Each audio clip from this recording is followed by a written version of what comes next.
Hello বন্ধুরা, আসসালামু আলাইকুম। বইয়ের গল্প চ্যানেলে সবাইকে স্বাগতম। আশা করি সবাই ভালো আছেন।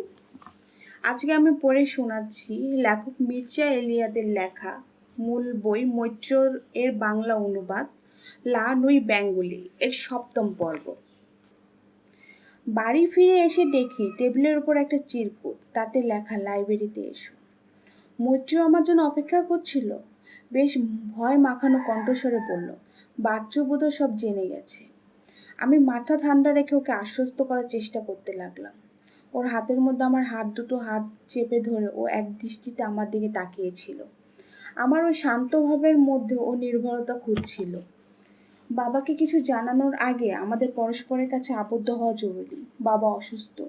এসব কথা জানালে উনি আরো অসুস্থ হয়ে পড়বেন। এ কথা উঠছে কেন? আমরা কি অনেক আগে থেকে পরস্পরের কাছে আবদ্ধ নই?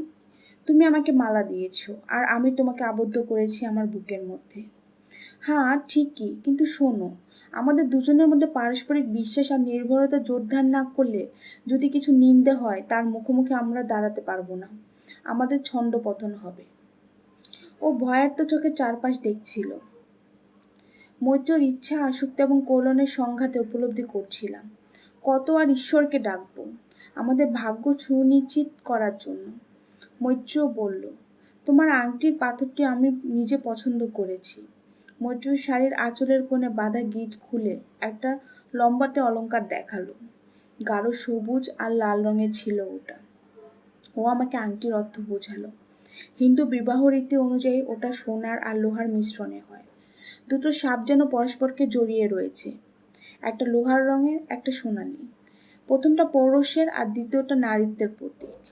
মিসেস সেন সিন্দুকের মধ্যে পারিবারিক অলংকারের বাক্সে একগাদা অলংকারের মধ্যে থেকে ও একটা বেছে নিয়েছে। মায়ের অজান্তেও এটা নিয়ে এসেছিল।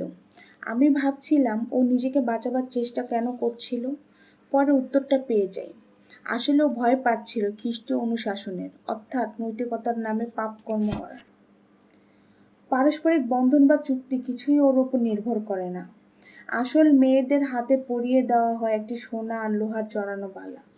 যেহেতু মৈত্রীও তা পড়ার সাহস ছিল না, তাই ও অনেক কথা বলছিল সেই সন্ধ্যায়। আমি মুগ্ধ হয়ে শুনছিলাম। কিন্তু ওর ওই অদ্ভুত রহস্যপূর্ণ আর আনুষ্ঠানিক আড়ম্বর আমার মানুষের মধ্যে সহজ সরল সম্পর্কের ধারণার সঙ্গে এটা বিরোধিতা করছিল। আমাদের ভালোবাসাকে একটা নিয়মবদ্ধ প্রতীকের কাছে সমর্পণ করায় আমার মন সায় দিচ্ছিল না। স্বর্ণকার যেদিন আংটিটি নিয়ে এলো, আমি উল্টে পাল্টে দেখলাম ছেলে মানুষের মতো। বাড়ির কেউ ওয়াকিবহাল ছিল না। শুধু রুমু ও ঋতু আমার বিয়ে নিয়ে এ ব্যাপারে একজন ভারতীয়র সঙ্গে কথা বলছিল। কিন্তু সবটাই ঘটেছিল সাধারণ হাসি ঠাট্টার মধ্যে দিয়ে। আবার ইঞ্জিনিয়ারও তখন অসুস্থ ছিলেন। উনি ছুটি বাড়ি নিয়েছিলেন এবং মিসেস সেনের ওকে শুশ্রূষা করা ছাড়া আর অন্য কোনো কাজ ছিল না। পরের দিন মৈত্রীও খুব ক্লান্তির ভান করছিল। ঘণ্টাখানেক জন্য লেকের ধারে ঘুরে আসবার জন্য একটা গাড়ি চাইল। ছবি আমাদের সঙ্গে যেতে চাইল। কিছুদিন ধরে ছবির শরীর মন কিছুই ভালো যাচ্ছিল না। সারাক্ষণই চুপচাপ থাকতো, খুব কম কথা বলতো, আর এক দৃষ্টে শূন্যে তাকিয়ে থাকতো, অথবা সঙ্গীতহীন গান গাইতো। মিসেস সেন ওকে যা ছাড়লেন না। আমাদের সঙ্গে বাচ্চু এক বোনকে দিয়েছিলেন। মহিলা ছিলেন বিধবা, কিন্তু খুব শান্ত প্রকৃতির। কাজ করতেন কৃতদাসের মতো। কোনোদিন গাড়ি চড়ে ঘুরে বেড়াবার সৌভাগ্য হবে উনি কখনোই ভাবতে পারেনি। বেরোবার সময় আমি ড্রাইভারের পাশে বসলাম, আর ওরা দুই যুবতী বসলো পিছনের সিটে।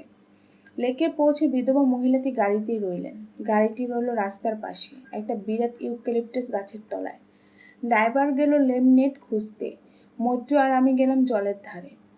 কলকাতায় যাবার জায়গার মধ্যে সবচেয়ে আমার ভালো লাগতো লেকের ধার, কারণ শহরটা ক্রমশ হয়ে উঠেছিল একটি মানুষের জঙ্গল। শান্ত বিশাল জলাশয়ের ওপরে আসতো ঝাঁকে ঝাঁকে পাখি। যদিও আমি জানতাম এই লেকের ওপারেই আছে রেল লাইন, অপর প্রান্তে আছে শহরতলি, তবু আমার সদ্য গজিয়ে ওঠা গাছপালাতে দেখে মনে হতো ওরা পাল্লা দিয়ে চাইছে পুরনো বড় বড় গাছের সঙ্গে। দু একটা আলোর ব্যবস্থা তখন সবেমাত্র হয়েছে, তাই রাত্রি এখানে ছিল অনেক গাঢ়। শহরের কোলাহল থেকে দূরে এই অঞ্চলটা আমায় ফিরিয়ে দিত আমার প্রথম কর্মজীবনের স্মৃতির স্নিগ্ধতা। আমরা একটা ঘন গাছের নিচে এসে থামলাম। মৈত্র আমার আঙ্গুল থেকে আংটিটা খুলে নিয়ে নিজের হাতের মধ্যে চেপে ধরে রইল। অ্যালেন, আমাদের প্রতিজ্ঞাবদ্ধ হবার এটাই উপযুক্ত মুহূর্ত। মৈত্রীয় দৃষ্টি ছিল দূরে, জলের দিকে। ওই রকম নাটকীয় ভঙ্গিতে দাঁড়িয়ে থাকতে আমার প্রচণ্ড অস্বস্তি হচ্ছিল। প্রেক্ষাপট ছিল এমন যেন মধ্যযুগীয় কোনো প্রেমের দৃশ্যের বর্ণনা। মৈত্রীয় যেন জল, তারা ভরা আকাশ, অরণ্য আর মাটিকে উদ্দেশ্য করে কথা বলছিল। ঘাসের ওপর দিয়ে ভর দিয়ে ও বসেছিল, হাতে ধরা ছিল আংটিটা।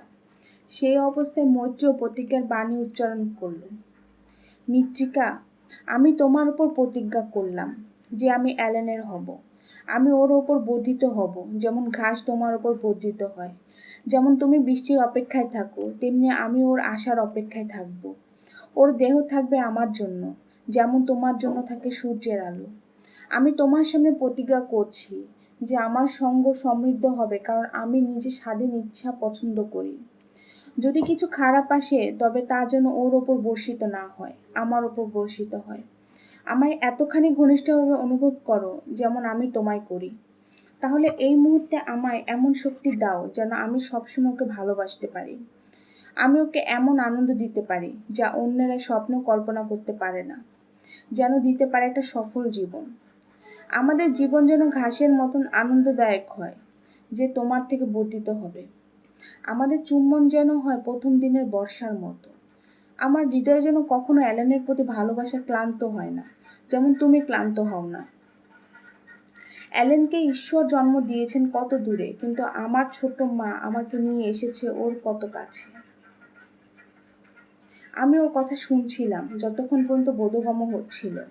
ওর ছোট মেয়ের মতো বাংলা বলছিল। ওকে বলতে চেয়ে আমি সঠিক অনুমান করতে পারছিলাম না। যখন ও চুপ করলো, আমার ভয় হচ্ছিল কি স্পর্শ করতে। ও এতখানি তনয় হয়ে বসেছিল। আমিও ওর কাছে হাঁটু গেড়ে বসলাম, একটা হাত মাটির ওপরে।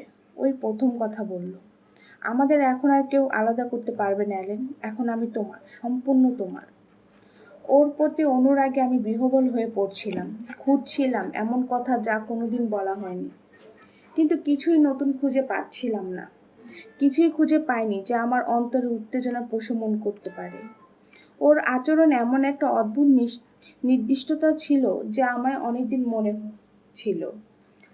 একদিন তুমি আমাকে তোমার স্ত্রী রূপে বরণ করবে এবং তুমি আমাকে সেই জগৎ দেখাবে, তাই না? ও ইংরেজি এরকম কিছু কথা বলছিল, কিন্তু স্থূল জাতীয় কথা বলার জন্য ওকে খুব লজ্জিত দেখাচ্ছিল। আমি একদম বাজে ইংরেজি বলি অ্যালেন। কি জানি কি বাজে ভাবছো আমার সম্বন্ধে।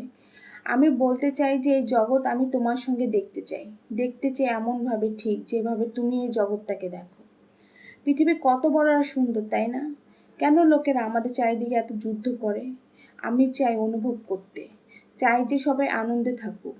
কিন্তু না, আমি অর্থহীন কথা বলছি। আমি জগৎটাকে যেমন ভাবি সেটা কি তেমনই যেমন ভাবি? ও হাসতে লাগলো। গত শীতে মৈত্রীকে যেমন দেখেছিলাম এখন সেই রকম দেখলাম। নিষ্পাপ, চমকপ্রদ, অনর্গল কথা বলছে। আপাত বিরোধী কিন্তু সত্য বিরোধী নয়। এমন সব কথার আনন্দ পাচ্ছে। অভিজ্ঞতা সব চিহ্ন যা ওকে পূর্ণতা প্রাপ্ত করেছে মনে হচ্ছিল যেন মুছে গেছে। বুঝতে পারছিলাম যে আমাদের ভালোবাসার বন্ধন ওকে শান্ত করেছে, অবাধ সহানুভূতি দিয়েছে। যখন আমাদের বন্ধন ওর দ্বারা স্বীকৃত এবং প্রচারিত হলো, ওর সব ভয় চলে গেল। রাত্রি হয়ে আসছিল, তাই আমরা তাড়াতাড়ি গাড়িতে ফিরে এলাম। এবার প্রথমবার আমি মৈত্রীকে আলিঙ্গন এবং চুম্বন কিছুই করিনি। শালটাকে মাথা পর্যন্ত টেনে নিয়ে গাড়িতে বসে আমাদের সঙ্গী ঝিমোচ্ছিল। আমাদের দিকে দেখলো সেই দুষ্কর্মে সহযোগিতার আনন্দ নিয়ে। আমরা এগোচ্ছিলাম ধীরে ধীরে। আমি মৈত্রীর থেকে কিছু বড়, ও কিছু ছোট এবং অবিস্ময়কর সুন্দরী। ওর মুখশ্রী সৌজন্যপূর্ণ এবং স্বাধীনতা জয়ের আনন্দের ছাপ ওর প্রত্যেকটা ভঙ্গিতে।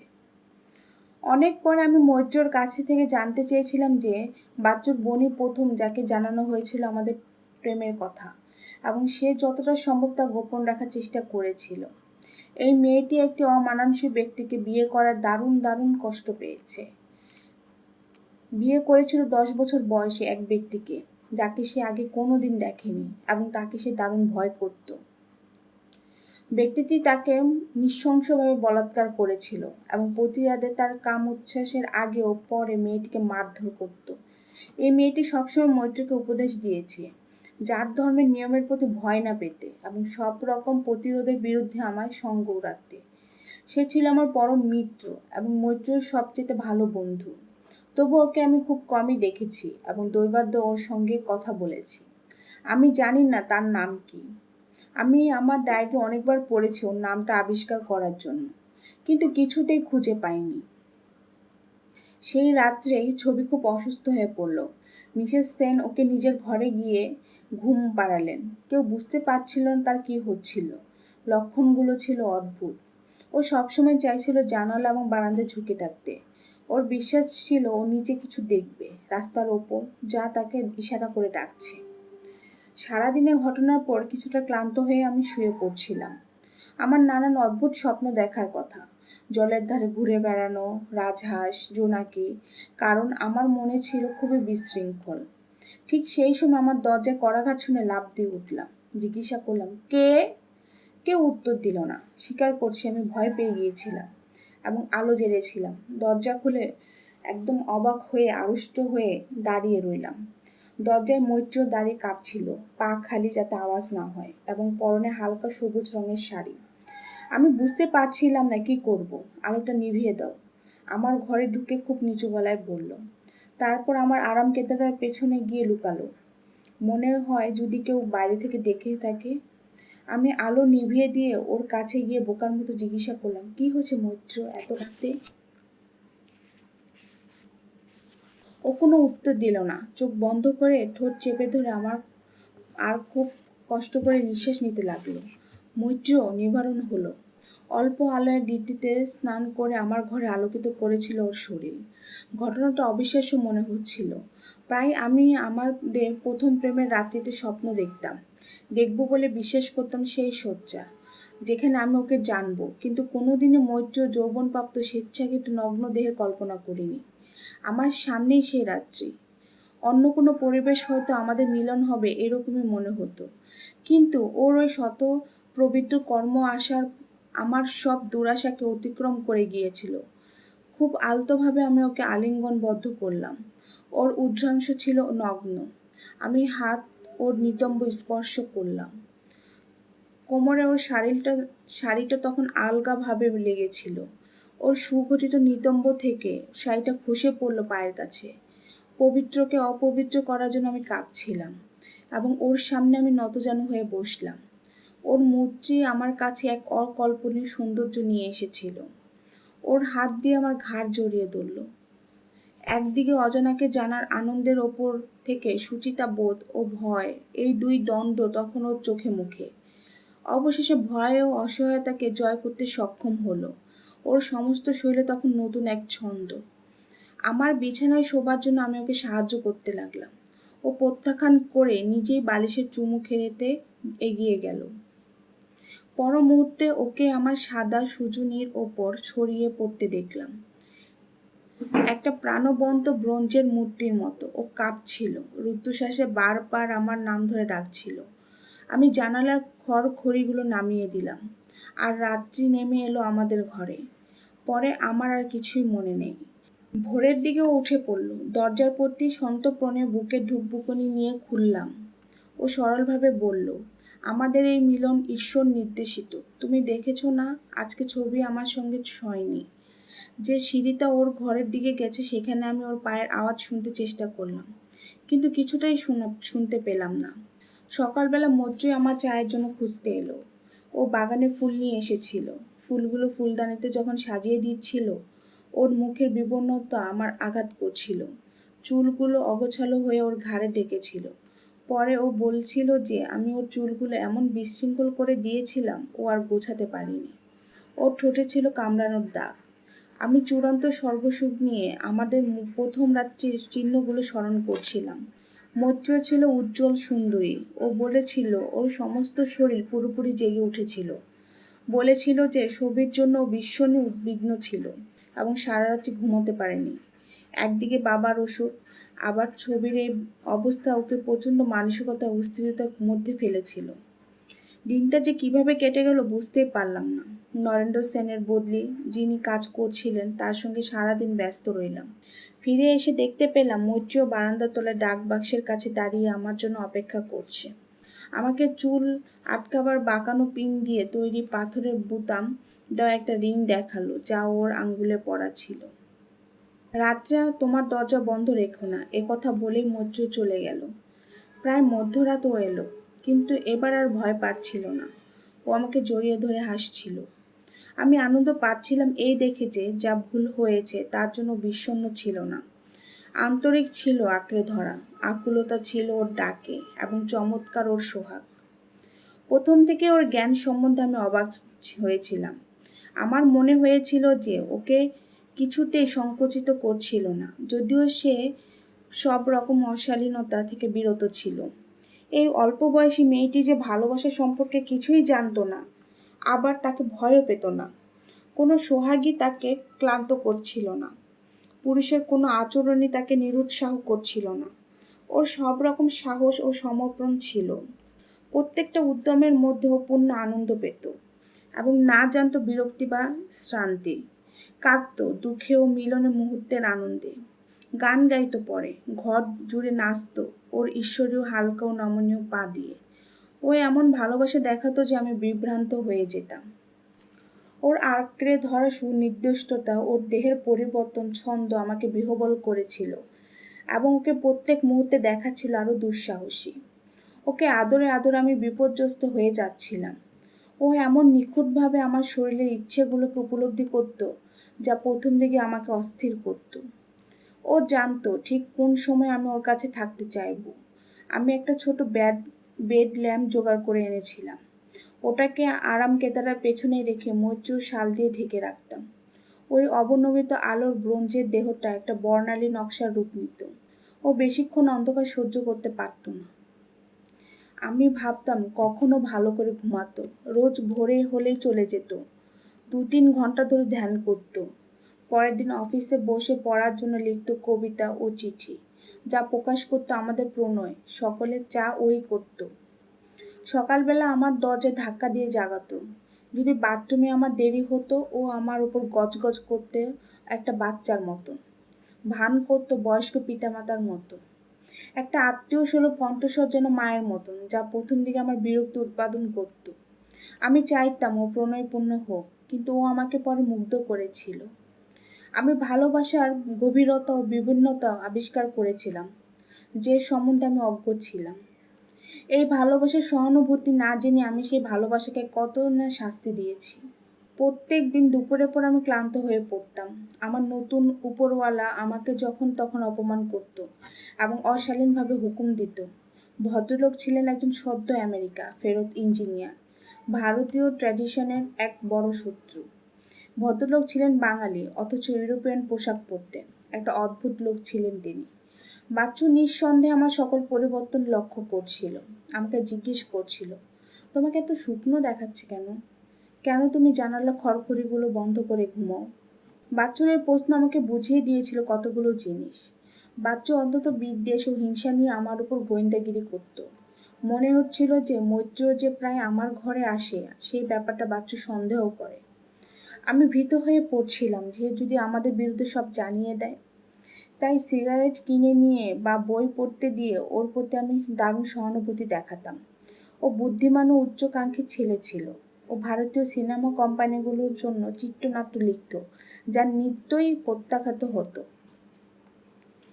ছবির অবস্থা ক্রমশ খারাপ হচ্ছিল। ভারতীয় ডাক্তার ও পরে নামে ইংরেজ ডাক্তাররা কিছু বলতে পারছিলেন না। কেউ কেউ ভাবছিল ও বোধহয় উন্মাদ হয়ে যাচ্ছে, অন্যরা ভাবছিল ওর হিস্টেরিয়া হয়েছে।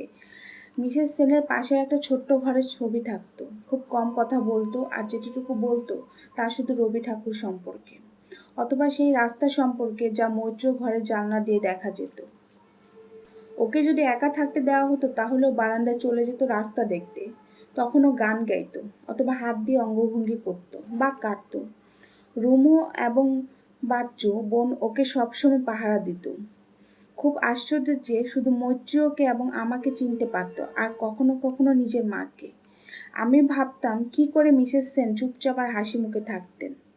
ওর স্বামীর চোখ দিয়ে কষ্ট পাচ্ছিলেন, মেয়েটা পাগল হয়ে যাচ্ছিল। কি করে উনি এই বড় বাড়িতে সব লক্ষ্য রাখতেন, আমাদের প্রত্যেকের সুবিধা অসুবিধা নজর করতেন, আমাদের চা থেকে শুরু করে দুবেলা খাবারের বন্দোবস্ত করতেন নির্দিষ্ট সময়ে। এইরকম একটা সময় মৈত্রীর সঙ্গে আমার রাতগুলো কাটানোর জন্য আমি নিজেকে দোষারোপ করতাম। আমি অধৈর্যভাবে সেই দিনের কথা অপেক্ষা করছিলাম, যেদিন মিসেস সেন আমাদের এই পাগলামোর কথা জানবেন এবং আমাদের ক্ষমা করবেন। একটা কারণে আমার পুরী যাওয়াটা পিছিয়ে গেল। আমার উপরওয়ালা ইঞ্জিনিয়ার ভদ্রলোক অসুস্থ হয়ে পড়েছিলেন। তাছাড়া মৈত্রর এর বিরুদ্ধে ছিল এবং মিসেস সেন আমার জন্য ভয় পেতেন। রাজনৈতিক অবস্থা ক্রমশ রক্ত ঝরাচ্ছিল দক্ষিণবঙ্গে। ছবি একদিন আমার আংটিটা দেখতে পেয়েছিল এবং ওটা চাইল। আমি দ্বিধা করছিলাম। আমি মৈত্রর কাছে প্রতিজ্ঞা করেছিলাম যে কখনো ওটা খুলব না। মৈত্রর সম্মতির প্রয়োজন ছিল এবং এদিকে ছবিও আংটিটার জন্য কাঁদছিল, একটা বায়না করছিল ওটার জন্য। যখন আংটিটাও পেল তখন সেটা একটা রুমাল দিয়ে বেঁধে গলায় জড়িয়ে রাখলো। আমি জানি না কি ওকে আকর্ষণ করেছিল। ওটাকে একভাবে আঙ্গুলের মতো ঘোরাচ্ছিল, উল্টে দেখবার চেষ্টা করছিল। ডাক্তারি চিকিৎসা ওর কিছুমাত্র পাগলামো সারল না। টুকটাক জানে এমন লোককেও ডাকা হলো। এক অল্প বয়সী মেয়ে, এক বুড়ো কাকাকে ডাকা হলো। তিনি সারাদিন ধরে বিষ্ণুস্তব পাঠ করে গেলেন এক অদ্ভুত সুরে, যা আমাদের ইচ্ছাকে দুর্বল করে, মনকে একটা বিষণ্ণতায় ভরিয়ে দেয়।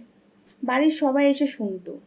নরেন্দ্র সেন একটা লম্বা চেয়ারের ওপর পা ছড়িয়ে শুয়েছিলেন, মাথার তোলে একটা কুশন ও কালো চশমা। শিবু, বাচ্চু আর আমি ছিলাম মাটিতে বসে মেয়েদের সঙ্গে। আমি একটা অদ্ভুত দৃশ্য দেখলাম। মানসিক আবেগ আমাদের সব থেকেই পেয়ে বসেছিল এবং ইঞ্জিনিয়ার নিজেও কাঁদছিলেন সেই বেদনায়। মৈত্রী ওর শালের ভেতর মুখ লুকিয়ে চোখে জল ফিরছিল। সে সব বেদ আবেগ মনকে অভিভূত করে তার বিরুদ্ধে প্রতিবাদ স্বরূপ আমি ওই জায়গা ছেড়ে গেলাম। একাই ঘরে রইলাম, কোনো কাজই করতে পারলাম না। সেই কাকা অন্য একভাবে ছবির মনকে শান্ত করার চেষ্টা করছিলেন। প্রচলিত এক ওষুধ উনি সঙ্গে করে এনেছিলেন। সেটা কোনো এক জাতের লতাপাতার মধু দিয়ে তৈরি এক ধরনের লেই। ওটাকে দরকার ছিল মাথার একদম ওপরে চামড়ার উপর লাগিয়ে দিতে। আমার এরকম একটা কষ্টদায়ক সময়ে সাহায্য করা উচিত। কারোরই সাহস হয়নি ছবির চুল কেটে দেবার। আমার ওপরই সেই দায়িত্ব এলো। ছবি এসব কিছুই বুঝতে পারছিল না। আমি ওর সামনের দিকে গিয়ে সোজা ওর দিকে তাকিয়ে চুলগুলো কাঁচি দিয়ে এলোপাতাড়ি কাটতে লাগলাম। অনর্গল ওর সঙ্গে কথা বলতে লাগলাম যাতে কাঁচির আওয়াজও শুনতে না পায়। বিছানার মাথার কাছে পেছন দিকে মৈত্রীয় চুলের গুচ্ছগুলো হাতে ধরছিল এবং সেগুলো পর্দার ভেতর লুকিয়ে রাখছিল। মিনিট 15 মধ্যে মাথার তালুটা পরিষ্কার করে দিলাম এবং মিসেস সেনও সেখানে সেই গরম লেই ঢেলে দিলেন। ছবি আমাদের দেখলো, মাথার তালুটা অনুভব করার চেষ্টা করলো। তারপর সে আংটি বাঁধা রুমালটা গলা থেকে খুলে আস্তে আস্তে কাটতে লাগলো। চোখের জল অঝরে গড়িয়ে পড়তে লাগলো ওর সুন্দর কালো মুখের ওপর। ও দীর্ঘ নিঃশ্বাস ফেলছিল না, ফুপিয়ে কাটছিল না। যদিও বুঝতে পেরেছিল যে অর্ধেক ন্যাড়া হয়ে গিয়েছে। ওর হঠাৎ এই ধরনের মানসিক আক্রমণ হতো, বিশেষ করে যখন ও চাইতো উঠে গিয়ে জানালা দিয়ে তাকিয়ে থাকতে, তাতে কেউ বাধা দিলে। দিনগুলো অত্যন্ত উত্তেজনার মধ্যে কাটছিল। অফিস থেকে ফিরে সিঁড়ি বেয়ে উপরে উঠে যেতাম ইঞ্জিনিয়ার এমন ছবির খোঁজ নেওয়ার জন্য। তারপর স্নান করে খেয়ে আবার ওপরে উঠে যেতাম ছোট মেয়েটার বিছানার পাশে বসে থাকবার জন্য। ও প্রায় বিকারগ্রস্ত অবস্থায় আমার ডাকতো, আর আমি কাছে এলে কিছুটা শান্তি হতো। সব রাত্রিগুলো আমি মৈত্রীর কাছে সঙ্গে কাটাতাম। সে নিজেকে পাগলের মতো আমার কাছে উৎসর্গ করেছিল। ও আতঙ্কগ্রস্ত হয়ে উঠেছিল সমস্ত ঘটনায়, যা সারা বাড়িতে চলছিল। আমার কাছে এসে ও যেন কিছুক্ষণের জন্য মুক্তি পেত। সকালবেলা যখন ঘুম থেকে উঠতাম তখন শরীরে শ্রান্ত, মনে বর্ণনাতীত ভয়ে নরেন্দ্র সেন দিন দিন চোখ অপারেশনের তারিখ পিছিয়ে দিচ্ছিলেন এবং ডাক্তাররা ওকে সম্পূর্ণ বিশ্রামের নির্দেশ দিয়েছিলেন। কিন্তু যে দুঃখ এবং ভীতিকর অবস্থা বাড়ির ওপর দিয়ে বয়ে যাচ্ছিল তা তার অবস্থার উন্নতির পক্ষে সহায়ক নয়। আমিও ভয় পাচ্ছিলাম। একটু সামান্য অসতর্কতা আমাদের সব ফাঁস হয়ে যেতে পারে যে কোনো মুহূর্তে। মৈত্রী উদ্বিগ্ন হতো। ও রাতে যখন আমার ঘরে আসতো সবাই তখনও ঘুমিয়ে পড়েনি। ছবির ঘরের মধ্যে আমার হাত জড়িয়ে ধরত, আমার ঘাড়ে ওর দেহের সমস্ত ভার দিয়ে ভর দিত, হাতে চুম্বন করত। একটু খেয়াল করলেই যে কেউই সব বুঝতে পারত। বাচ্চুর নজর আমরা এড়াতে পারিনি। রুমো এবং শিবু দারুণ সন্দেহ করতো যে আমাদের একটা যোগাযোগ আছে, কিন্তু কখনোই ভাবতে পারিনি যে আমরা প্রেমিক। মৈত্রীও মাঝে মাঝে এমন একটা আচরণ জাহির করে ফেলতো যে আমাকে আতঙ্কজনক অবস্থায় ফেলতো। মৈত্রীও আগে বেরি হয়েছিল, তাই সন্ধ্যের দিকে ওর পা ফুলতো এবং ডাক্তার ওকে মাঝে মাঝে মেসেজ দেবার নির্দেশ দিয়েছিল। সকালবেলা রুমো অথবা বাচ্চুর বোনের ওকে বিব্রস্ত করে ওর সারা শরীরে একরকম দুর্গন্ধযুক্ত তেল মালিশ করে, যা অনেক ধোয়ার পরেও গা থেকে উঠানো কঠিন হতো। মৈত্রীও মাঝে মাঝে হঠাৎই যন্ত্রণা বোধ করত এবং তখন সঙ্গে সঙ্গে মালিশের প্রয়োজন হতো। তখন পায়ে মালিশ করলেই চলতো এবং সে কাজটা বাচ্চু করত। মৈত্রী ওকে ডেকে নিয়ে যেত নিজের ঘরে, যা আমি সহ্য করতে পারতাম না। এই ব্যাপারে মৈত্রীকে একদিন আমি যা তা বলেছিলাম। ও আমার দিকে বাক্যহীন হয়ে তাকিয়েছিল এবং বলেছিল যে আমার দ্বারা এই কাজ হবার নয়। নিঃসন্দেহে বাচ্চু একজন পেশাদার অঙ্গ সংবাহক ছিল না। ওর বয়স আর ওই কারণ হাসিতে আমি রাগে কাঁপতাম, এই ভেবে যে ওর ওই কালো লোভী বড় বড় হাতগুলো মৈত্রীর গায়ে স্পর্শ করে। একবার এক সন্ধ্যেবেলা ও বাচ্চুকে ডেকেছিল ভেতরে বারান্দার উপর থেকে। ও একটা ছুরির খোঁচায় কষ্ট পাচ্ছিল। বাচ্চু উপস্থিত ছিল না, তাই ও ড্রাইভারকে ডেকেছিল। আমি প্রায় কাণ্ডজ্ঞানহীন হয়ে উপর উঠে যাচ্ছিলাম ওর এই দোষের জন্য চাবুক মারবো বলে, কিন্তু আমার নিজের চিন্তায় নিজেই লজ্জা পেয়ে গিয়েছিলাম। কিছুক্ষণ পরে অবশ্য বাগানের মধ্যে লুকিয়ে থেকে গোয়েন্দাগিরি করতে আমার লজ্জা হলো না। মৈত্রীও তখন আলো জ্বালায়নি। আমি তিক্ততার সঙ্গে কল্পনা করছিলাম সেই সব উপন্যাসে মনোরম কাহিনীর কথা, যেখানে গাড়ির ড্রাইভাররা তাদের মহিলা মালিকদের প্রেমিকা। চিন্তা করতে থাকলাম মেয়েদের অবিশ্বাসী চরিত্র এবং অসততার অভ্রান্ত প্রাণীর কথা। হাজারটা ছোট ছোট চিন্তা যা এতদিন উপেক্ষা করে এসেছি তা আমার মনকে আক্রমণ করলো। একদিন মৈত্রর ঘরে শিবু ঢুকে চাবি দিয়ে ঘর বন্ধ করে দিল। তারপর নিচ থেকে আমি ঝগড়া শুনতে পেলাম, সেই সঙ্গে ভয়ঙ্কর চিৎকার, যেন শরীরে শরীরে লড়াই। যখন তারা বেরিয়ে এলো তখন শিবুর মুখ লাল আর বন্যতায় ভরা, তার আর মৈত্রীও মলিন। ওর চুলগুলো অগোছালো হয়ে পাক খেয়ে পিঠের ওপর পড়ে।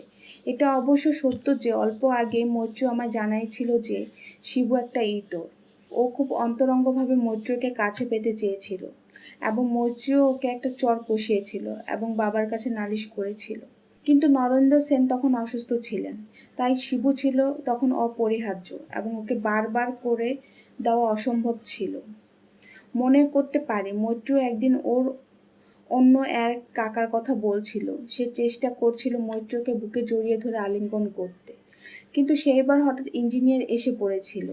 কাকাকে ওর হটকারিতার জন্য ক্ষমা চাইতে হয়েছিল এবং চাকরি খোয়াতে হয়েছিল। মৈত্র পাই আমার কাছে সে ইন্দ্রিয়গত উত্তেজনাকে দোষারোপ করত, যা অন্যদের হৃদয় ও জাগিয়েছিল, এমনকি যাদের সঙ্গে ওর রক্তের সম্পর্ক আছে তাদেরও। ও চাইছিল ওর চারপাশে অন্য জিনিসকে সক্রিয় করতে, যা ইন্দ্রিয়গত ইচ্ছার প্রকোপ বৃদ্ধির থেকে অনেক ভালো। আমি অন্য আরেকটা দৃশ্য দেখেছিলাম। এক সন্ধেবেলা বাচ্চু অনেকক্ষণ মৈত্রকে আটকে রেখেছিল বারান্দার তলায়। মৈত্র মানসিক বিপর্যয়ের সঙ্গে টেবিলে এলো। বাচ্চুর সাহস হয়নি টেবিলে আসার। এইসব ঘটনাগুলো আমাকে ভীষণ যন্ত্রণা দিত। আমার মনে হয়েছিল সবাই মৈত্রীকে চায় এবং সেও সবাইকে প্রশ্রয় দেয়। আমি সব অসম্ভব ব্যাপারে কল্পনা করছিলাম এবং নিদারুণ কষ্ট ভোগ করছিলাম। আমার হিংসা আমাকে কোনো ক্ষুদ্র অংশে বাঁচতে পারছিল না। আমি নিজেকে এই অসুস্থ ভাবনা থেকে মুক্ত করতে পারছিলাম না যে মৈত্র আরেকজনের বাহুর মধ্যে। মৃত্যুপথ হতাশার মধ্যে বাগান থেকে ফিরে এলাম। রাত্রে খাবারের সময় চেয়ারের তলে আমার পা দুটোকে একপাশে সরিয়ে রেখেছিলাম। শোবার সময় একটা বড় কাঠের হুড়কো দিয়ে দরজায় আটকে রেখেছিলাম। ঠিক করে রেখেছিলাম যে মৈত্রকে কিছুতেই আসতে দেব না। আমি আবার জেগে উঠলাম যখন ও দরজায় টোকা দিল, কিন্তু এমন ভাব দেখালাম যে ঘুমিয়ে আছি এবং কিছুই শুনতে পাইনি। ও আরও জোরে দরজা ধাক্কা দিল, আমাকে আরও জোরে ডাকতে লাগলো। আমার ভয় করছিল পাছে কেউ যদি শুনতে পায়, তাই খুলে দিলাম। কেন তুমি আমায় ঢুকতে বাধা দিচ্ছ? তুমি আর আমাকে চাও না? মৈত্রীর মুখটা ফ্যাকাশে হয়ে গিয়েছিল, চোখে জল নিয়ে কাঁপছিল। আমি আবার দরজা বন্ধ করে দিলাম এবং দুজন বিছানায় এসে বসলাম। ওকে জড়িয়ে ধরলাম না, বরং আমার কষ্টের কথা ওর কাছে বললাম। দু হাত দিয়ে ও আমার ঘাড় বেষ্টন করে আমাকে আকুল চুম্বনে ঢেকে দিল, নখ ফুটিয়ে দিল আমার মাংসের মধ্যে। তবু আমি কথা বলেই চলছিলাম। আমার নিদারুণ কষ্টের কথা, যন্ত্রণার কথা আমি চেপে রাখতে পারিনি। আমার সব সন্দেহের কথা আমি বিষের মতো উগড়ে দিয়েছিলাম। আমার দুঃখ হচ্ছে যে কেন ও আমাকে বলাৎকার করেনি। এই বলে সহসা মৈত্র কাঁদতে লাগলো। তোমার সম্পর্কে তোমাকে যতখানি জানি, ইন্দ্রিয়গত বেপরোয়া তোমার ড্রাইভারের কাছে ব্যাপারটা খুবই সোজা ছিল। ঘৃণার চোখে ওর দিকে তাকিয়ে আমি উত্তর দিলাম, তুমি আনন্দ অনুভব করো সব সময় এইসব অসম্ভব বিষয়ের কল্পনা, গতানুগতিক এবং অদ্ভুত নোংরা মনে। এই বিকৃত ভাব দীর্ঘদিন ধরে আমার মস্তিষ্ক পরিপূর্ণ করে রেখেছে। আমি উঠে দাঁড়ালাম, অত্যন্ত উত্তেজিত হয়ে পায়চারি করলাম, ওকে নিষ্ঠুর অপমানে বিদ্ধ করলাম। আমি ওকে দারুণভাবে ঘৃণা করছিলাম, এই কারণে নয় যে ও আমাকে প্রতারণা করেছে। কারণ হলো ও আমার প্রতি ভালোবাসা, ওর পবিত্রতার প্রতি অন্ধকারভাবে বিশ্বাস করিয়েছে এবং সব কিছু ওকে দিয়ে ওর কাছে সম্পূর্ণভাবে আত্মসমর্পণ করিয়ে ওর সব ইচ্ছা আমাতে পরিণত করিয়ে ফিরিয়ে দিয়েছে ব্যঙ্গ ও বিদ্রোহ। আমি এইভাবে পাগল হয়ে যাচ্ছিলাম যে নিজেকে সমর্পণ করেছি এমন একজনের কাছে যে আমাকে প্রতারণা করছে প্রথম থেকেই। সত্যি বলতে কি আমি বিশ্বাস করছিলাম না যে ও আমার সঙ্গে সত্যি সত্যি বিশ্বাসঘাতকতা করতে পারে। আমি মৈত্রের ভাবগতিক একটা সাধারণ প্রহসন হিসেবে বিচার করছিলাম। আমাদের বাড়ির মেয়েদের পরিবর্তনশীলতা ও খেয়াল সম্পর্কে ভালোই জানতাম, কিন্তু এও জানতাম যে আত্মসম্মানবোধ ও পরিণতিবোধ তাদেরকে যে আরও কারো কাছে সমর্পণ করতে বাধা দিয়েছে। মৈত্রীও আমার কাছে খেয়ালিপূর্ণ ছিল এবং আমি আগে থেকে ওর প্রতিক্রিয়া সম্পর্কে নিশ্চিত ছিলাম না। আমার মনে হয়েছিল যে যেমন আদিম ও বের পড়া ছিল, তাতে ও অন্য কারো কাছে নিজেকে উৎসর্গ করতে পারত দায়িত্বহীনতার সঙ্গে। আমার হিংসা ঘৃণায় পরিণত হয়েছিল এবং গত মাসের অভিজ্ঞতা আমি সম্পূর্ণ ভুলে গিয়েছিলাম মৈত্রর স্নিগ্ধতা এবং পবিত্রতা। একটা বিরাট প্রতারণার কাছে বেশি আর কিছুই মনে হচ্ছিল না। আমি বুঝতে পারছিলাম মানুষের অনুভূতির ভঙ্গুরতা। খুব নিশ্চিত বিশ্বাস হতো একটা সাধারণ একটা কাজের জন্য ভেঙে যেতে পারে, কিন্তু অধিকার যা ঠিক ঠিক আন্তরিকতার সঙ্গে পাওয়া গেছে তা ভঙ্গুর হয় না। কিছুই ঠেকাতে পারছিলাম না। সুখ, নিশ্চয়তা, নির্ভরতা যা জমা হয়েছিল ভালোবাসা চলাকালীন দুজনে একত্রে রাত্রি যাপনের সময়, সব হারিয়ে যাচ্ছিল জাদুর মতন। আমার মধ্যে শুধু অতি উত্তেজিত পুরুষোচিত অহংকার বেঁচে ছিল, আর একটা ভয়ঙ্কর ক্রোধ জেগে উঠেছিল আমার নিজের বিরুদ্ধে। মৈত্র আমার কথা শুনছিল, দেখাচ্ছিল খুব কষ্টে পাচ্ছে, যা আমার ওপর আরো উত্তপ্ত করেছিল। ও ঠোঁট কামড়ে রক্ত বার করে ফেলছিল, বড় বড় চোখ নিয়ে আমাদেরকে দেখছিল, যেন ও নিশ্চিত ছিল না এমন দৃশ্য সত্যিই ঘটেছে। পরেও ফেটে পড়ল, তুমি আমাকে বলাৎকারের কথা বলছো? তুমি আমাকে কেন বুঝতে চাইছো না? তুমি আমার জন্য একদম চিন্তা করো না। তুমি আমাকে একদিন বলেছিলে যে যদি আমাকে বাড়ি থেকে তাড়িয়ে দেয় লুণ্ঠিত হবার জন্য, তাহলে তুমি আমাকে ভালোবাসবে। আমি নিজেকেও বলতাম যে এরকম কিছু হলেই ভালো হবে, তাহলে আমাদের মিলনে আর কোনো বাধা থাকবে না। অ্যালেন, আমাকে বোঝো, আমরা মিলিত হতেও পারি না এবং নিজেদের ভুলেও যেতে পারি না। এমনকি তুমি যদি নিজেকে ধর্মান্তরিত করো, তাহলে ওরা বিশ্বাস করবে না যে তুমি আমাকে বিয়ে করেছো। ওরা তোমার থেকে অন্য জিনিসের অপেক্ষায় আছেন, তুমি বুঝতে পারো না।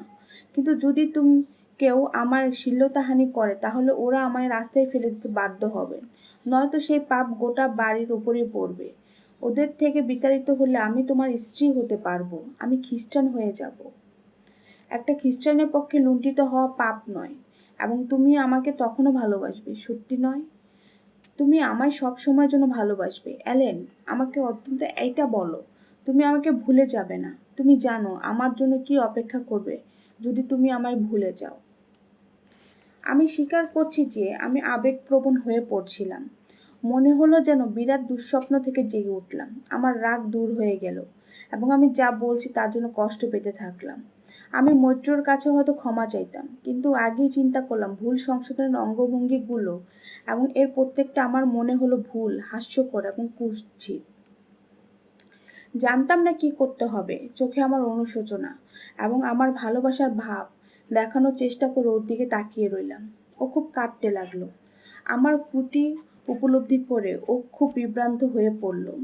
আমার হাঁটু জড়িয়ে ধরে পায়ের কাছে আছড়ে পড়ল, অনুরোধ করতে লাগলো ও যেন ভালোবাসতে পারে, যেন আমাদের ভুল আমাকে না ভয় পাইয়ে দেয়।